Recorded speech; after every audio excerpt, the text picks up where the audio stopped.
বাবা একটা ভিক্ষা দেন, একটা ভিক্ষা দেন, আরে শিশে ভোক্তা দেন।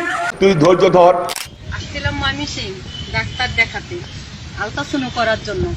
মানুষ আলট্রাসাউন্ড করে দেখে ছেলে হবে না মেয়ে হবে, আর আমি আলট্রাসাউন্ড করে দেখলাম বিএনপি ক্ষমতায় আসবে। ভাই তা চাষির ভিতরে ধান টান দেখতে পাইছিলেন নাকি? শহীদানের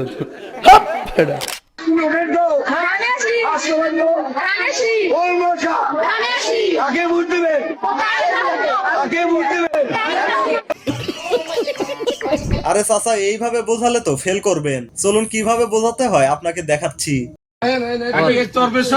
মনপুরা উন্নয়ন কে করেছে? আলম ভাই, রাস্তাঘাট কে করেছে? আলম ভাই, স্কুল কলেজ কে করছে?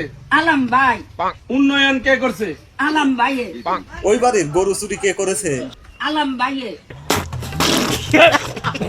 যাকগে এইটা কিন্তু মজা ছিল। আলম ভাই কিন্তু অনেক ভালো মানুষ, 17 বছর ক্ষমতায় না থেকেও এত কিছু করে ফেলেছে। আর চাচি আপনি পাস। তো কেমন আছো আমার লেজেন্ড বন্ধুগণ? আশা করি সবাই অনেক অনেক ভালো আছো। তো তোমাদের অনেকের রিকোয়েস্টে আবারও হাজির হয়ে গেলাম বিএনপি নেতাকর্মীদের আরো কিছু হাস্যকর বক্তব্য নিয়ে। আর প্রথম পর্বের মতোই আজকেও থাকছে একদম কম্বো প্যাকেজ। তবে দেরি করে ভিডিও দেওয়ার কারণে দুঃখিত। এই সময় কম, শুরু করো। তো চলো আর বেশি কথা না বলে আজকের ভিডিও শুরু করা যাক। ভাই শুরু করেন।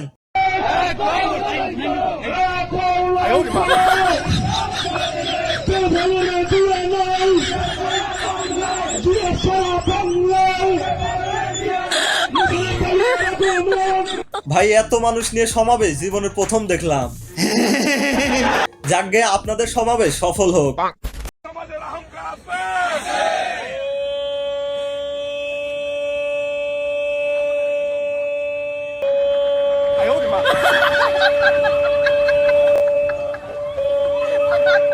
ভাই ট্রেন চলে গেছে, এবার পরের লাইন বলেন। আমাদের ইমাম, জাতীয় ইমাম জনাব তারেক রহমান। বিষয়টা একটু ব্যাখ্যা করবেন? ইমাম শব্দের অর্থ হলো নেতা, তবে সবার ক্ষেত্রে এই বিষয়টা একটু হাস্যকর। যাই হোক, এই বিষয়ে আমি কিছু বলবো না, তবে এই ভিডিওটা দেখার পরে পাবলিকের কি রিয়াকশন চলুন কিছু কমেন্ট দেখাচ্ছি। আমাদের ইমাম, জাতীয় ইমাম জনাব তারেক রহমান দামাত বারাকাতুহু। रुको जरा सबर करो। আমাদের ইমাম লন্ডন মসজিদের খতিব, আর হেতে কাকরাইল মসজিদের ইমাম। বতে হয় বদনা, আর সতে হয় আমি বলবো না, আপনারাই বুঝে নেন। আমাদের ভাষায় বলে সুদলিং বং। শহীদানের গাঁজা কাঁচা খেয়েছে মনে হয়। আর ফানি কমেন্ট নিয়ে চ্যানেলে আলাদা একটা সিরিজ আছে, আপনারা চাইলে এই ভিডিওগুলো দেখতে পারেন। ঠিক আছে ঠিক আছে। আমরাও তো বিএনপি করছি আওয়ামী লীগ সরকারের সময়, আমরা অনেকে কিন্তু আওয়ামী লীগের লোক আমরা আঘাত করে তলে তলে চলছি। আরে কাকা, তার মানে এই ব্যাপার? তাই তো বলি বানানে এত ভুল হয় কেন? আগামী নৌকার প্রার্থী জানে শীষের প্রার্থী আমাদের জনপ্রিয় জননেতা जय বাংলাদেশ জিন্দাবাদ, খালেদা জিয়া জিন্দাবাদ, তারেক রহমান জিন্দাবাদ, শহীদ জিয়া অমর হোক। সেই শহীদ প্রেসিডেন্ট জিয়াউর রহমানের অর্ধাঙ্গিনী জননেত্রী শেখ হাসিনাকে শ্রদ্ধা খালেদা জিয়াকে। ঠিক আছে ভাই, কেটে দিলাম। এই এডিটর ভালো ক্লিপ লাগাও।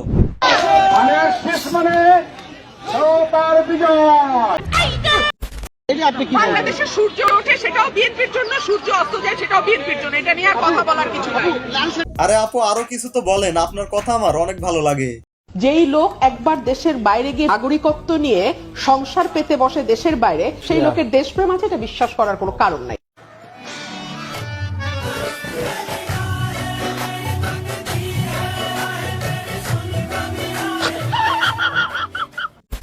একটা দেখেন আপনারা যে আমাদের বিএনপি অঙ্গ সংগঠনের নেতা কর্মীরা কোন দোকানে কোন বাড়িতে চাঁদাবাজি করেছে। চাচার কথা একদম ঠিক, একটা দেখাতে পারবো না, তবে অনেকগুলো দেখাতে পারবো, দেখবেন। আমি জেল জুলুম খাইতে এসে 10,000 টাকা চাঁদা নিলাম। আমার বউ অসুস্থ, আমার ছেলের কাপড় নাই, নিলাম। আমি একজন রাজনৈতিক কর্মীরা চাঁদা ছাড়া চলতে পারে, এটা পৃথিবীর ইতিহাসে নাই। রাজনীতি চাঁদা ছাড়া চলতে পারে এটা পৃথিবীর ইতিহাসে নাই রাজনীতি হইতে। তবে বিএনপি চাঁদাবাজিতে যেটা হয়েছে, ছেলেপেলেরা বহুত কষ্ট করে মনে করছে সময় পাইছে কিছু টাকা পয়সা খাওয়া দাওয়া চলাফেরা ইত্যাদি ইত্যাদি করে। দল ক্ষমতা বেরোলে কিচ্ছু পাবেন না। এই কদিনে যা হয়েছে গত 1 বছরে ছোট ছোট চাঁদাবাজি যা হয়েছে, এটা আমি হইতে দিছি। আমি কেন হইতে দিছি? এই জন্য দিছি যে 17 বছর আমার নেতা করতে কিছু খায় না। আপনার যিনি শীর্ষ নেতা আছেন এই মুহূর্তে, জনাব তারেক রহমান কি ব্যবসা করেন? মানে উনার আয়ের উৎস কি? কেন কেন আপনার কোনো অভিযোগ আছে যে উনি ওখানে চাঁদাবাজি করে? আপনার কোনো অভিযোগ আছে যে উনি ওখানে চাঁদাবাজি করে খায়? ওই যে একটা কথা আছে না, ঠাকুর ঘরে কে রে, আমি তো কলা খাইনি। সঠিক বলেছেন। বিএনপির নেতা কর্মীদেরকে মাঠ পর্যায়ে কন্ট্রোল করা যাচ্ছে না। চাঁদাবাজির সঙ্গে যুক্ত, জমি দখলের সঙ্গে যুক্ত, টেন্ডারবাজির সঙ্গে যুক্ত। আমার এলাকাতে পথধারী নেতারা কেউ মাটি ভরাট করে নদীর উপরে, জমি দখল করে, আরেক উপজেলায় পথধারী নেতারা মামলা বাণিজ্য করে। আরে সাবাস আপু, এই জন্যই তো আপনারে আমার এত পছন্দ। তবে এই চাঁদাবাজি কেবল এই কাকাই বন্ধ করতে পারবে। যদি বিএনপি রাষ্ট্র ক্ষমতা আসে, আমি যদি আপনাদের দোয়ায় রাষ্ট্র ক্ষমতার কাছাকাছি থাকতে পারি, আমি আপনাদের কাছে আজকে অঙ্গীকার ব্যক্ত করছি, আগামীতে আপনাদের চাঁদাবাজি করতে হবে না। আমরা চাকরির ব্যবস্থা করব, আমরা ব্যবসার ব্যবস্থা করব, আমরা আইন করার ব্যবস্থা করব, পুটিয়া দুর্গাপুরে কলকারখানার ব্যবস্থা হবে। আমার সন্তানরা, আমার ভাইরা এখানে চাকরি করবে, তাদের চাঁদাবাজি করার দরকার হবে না। ঠিক কাকা, ঠিক কাকা, ক্ষমতা এলে আমরা আরো অনেক কিছুই করতে পারবো। আরে ভাই একটু প্রশংসা করে বলেন না কি কি করতে পারবো। মোল্লা খুব ভালো মানুষ, তাকে যদি নির্বাচিত করতে পারেন, এলাকার চুরি ডাকাতি উন্নয়ন সহ বিভিন্ন কাজকর্ম তার মাধ্যমে আমরা পারবো করতে। ভাই মাঝখানে দাড়ি কমাতো লাগান, প্রশংসার নানিরে খালি ঘর কইরা দিছে। আমরা কখনো চাই না বিএনপি আওয়ামী লীগের মধ্যে পার্থক্য। বিএনপি হলো একটা ফ্যাসিস্ট রাজনৈতিক দল। এরা গণতন্ত্র বুঝে না, এরা নির্বাচন বুঝে না, এরা জনগণের মনের বাসনা বুঝে না, এরা বুঝে ক্ষমতা, যে তাদের ক্ষমতা দরকার। নির্বাচন গণতন্ত্র এগুলো তার ধারে না। বুঝলাম না কাকা কি প্রশংসা করলো নাকি বাস দিল? উনি পাগল হয়ে গেছেন।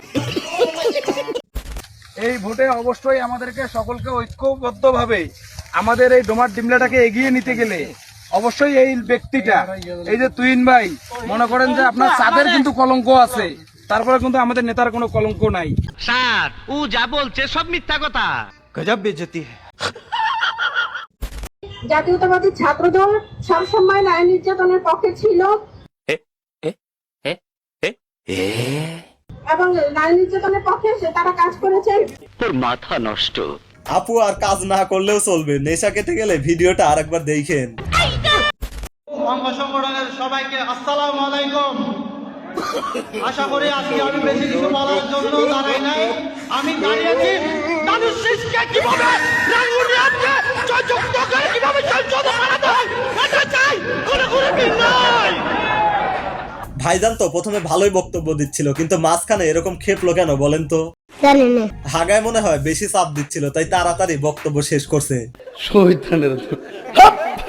পরেরটুকু দেখবেন।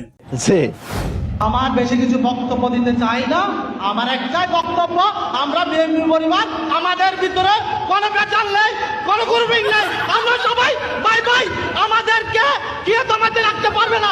আমরা দারুশিশির পক্ষ নিয়ে কাজ করবো ইনশাআল্লাহ। বাংলাদেশ জিন্দাবাদ, রাঙ্গুনিয়া প্রজাতন্ত্রী দল জিন্দাবাদ, শহীদ জিয়া, ওমর হক, জালাল জিয়া সুস্থ হোক, তারেক রহমান জিন্দাবাদ।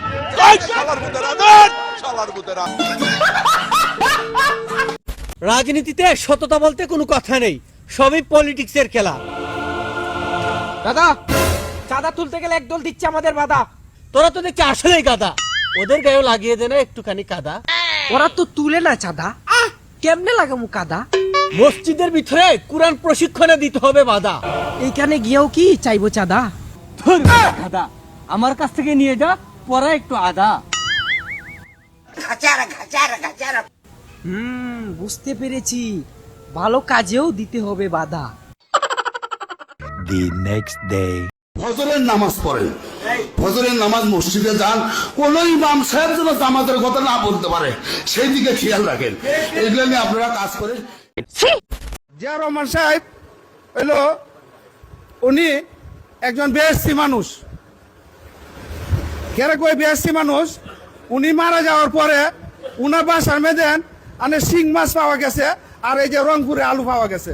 ভাই এইটা কোনো কথা? এমন কথা শুনলে মানুষ বিষয়টাকে নিয়ে আরো তাচ্ছিল্য করবে। সঠিক বলেছেন। জিয়াউর রহমান এমনিতেই একজন ভালো আদর্শের লোক ছিলেন, যিনি বাংলাদেশের সংবিধানের প্রস্তাবনার শুরুতে সর্বপ্রথম বিসমিল্লাহির রহমানির রহিম যোগ করেন। তিনি ছিলেন একজন ইসলামী মাইন্ডের লোক, যার কারণে দলমত নির্বিশেষে সবাই তাকে শ্রদ্ধা ও সম্মান করে। উপরে আল্লাহ নিচে জমিন, কথা সত্য। তবে বর্তমানে বিএনপির লোকদের কার্যক্রম এবং আচার আচরণ দেখলে বোঝা যায় তারা শুধু মুখেই জিয়াউর রহমানের আদর্শের কথা বলে, আফসোস, কিন্তু কাজের ক্ষেত্রে মিল পাওয়া যায় না। কি সাক্ষ্য প্রমাণ আছে তোমার কাছে? চলুন দেখাচ্ছি। যারা বুকে অস্ত্র নিতে পারবেন ইনশাআল্লাহ, বুকে অস্ত্র নেওয়া যাবে ইনশাআল্লাহ। জামাত নো ম্যাটার, মিয়া কাকা, আফসার মামা, মোশাররফ ভাই এবং আমাদের দিদার ভাই জিয়া, আমরা তো আছি, আমাদের পারভেজ সোহান টোর, আমরা এই কেন্দ্রিক যে তালিকাটা আগামী এক সপ্তাহের ভিতরে সেটা আলমগীরের কাছে আপনারা জমা দিয়ে দিবেন। বিশ্বস্ত কর্মী এবং ইমানদার মানুষগুলো আমাদের লাগবে, যারা বুকে অস্ত্র নিতে পারবেন ইনশাআল্লাহ, বুকে অস্ত্র নেওয়া যাবে ইনশাআল্লাহ। জামাত নো ম্যাটার, ধর্মের রাজনীতি, ধর্মের দোয়াদি রাজনীতি বিএনপি করে। শুধু এগুলোই নয়, ক্ষমতায় যাওয়ার আগে তারা নিজেদেরকে অসীম ক্ষমতার অধিকারী মনে করে। আমার ক্ষমতা অসীম, কেউ জানে না, যতই ষড়যন্ত্র করুক, যেভাবে করুক, আমার ক্ষমতা অসীম। আমি যখনই বুঝবেন, আপনারা বুঝবেন আমার ক্ষমতা কতটুকু, ষড়যন্ত্র করে যান, সময় হলে টের পাবেন সবকিছু।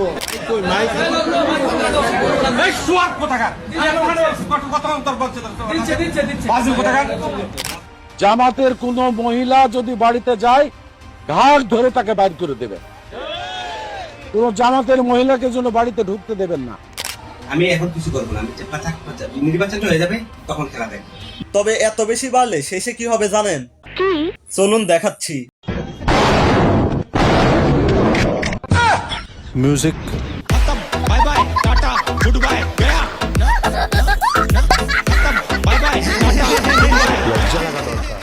তো বন্ধুগণ, আজকের বিনোদন তোমাদের কাছে কেমন লাগলো? ভালো লাগলে লাইক করো, আর বেশি ভালো লাগলে কমেন্ট করো, আর চ্যানেলে নতুন হলে চ্যানেলের অন্য ভিডিওগুলো দেখো, ভালো লাগলে সাবস্ক্রাইব করো।